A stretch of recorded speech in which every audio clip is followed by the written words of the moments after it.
Hello everyone, welcome back to the workshop.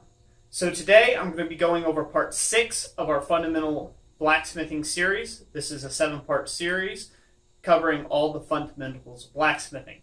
Part 6 is going to consist of twisting. Thanks for watching.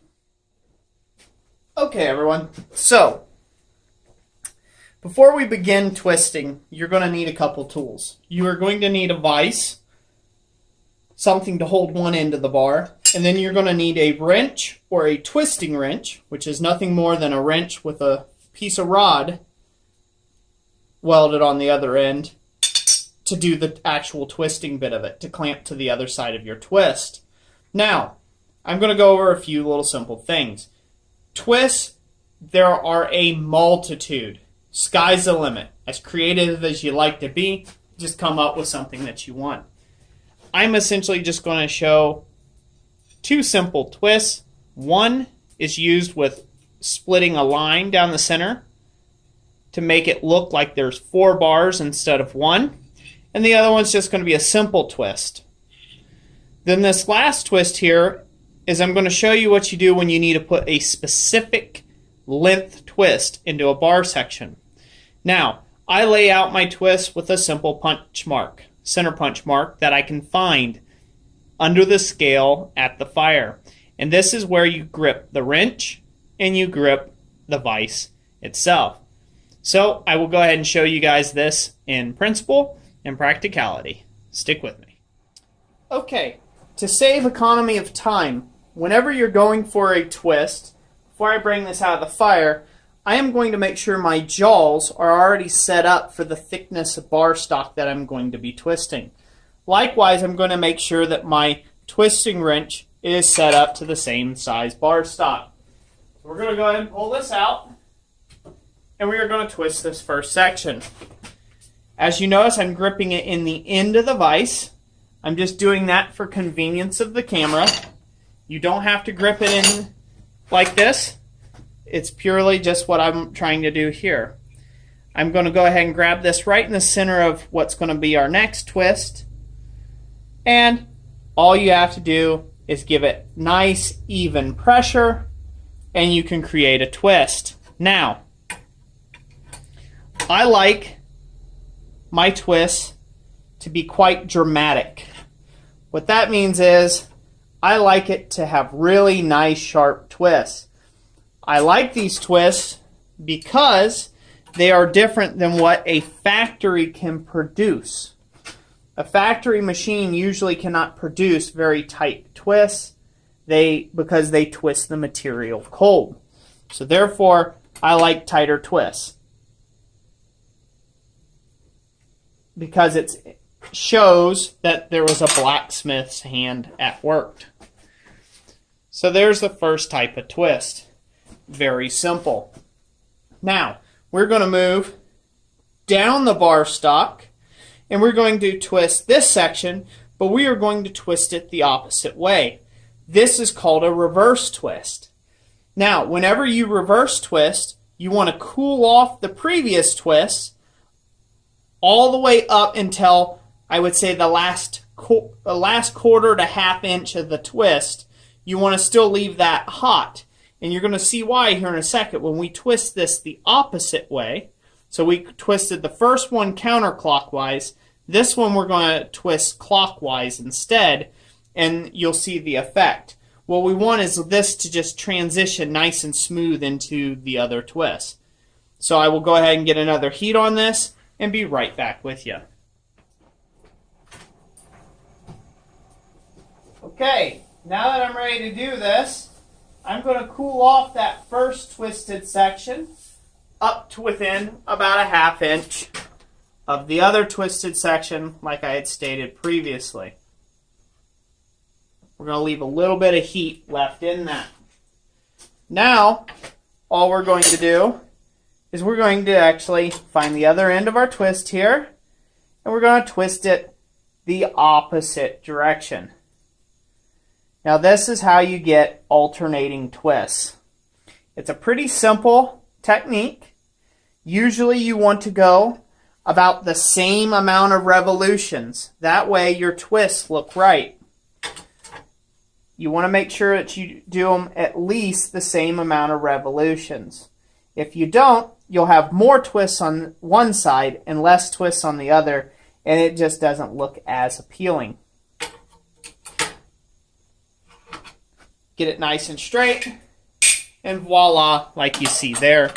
Now it's shaping up. So that there is the alternating twist. Just like so.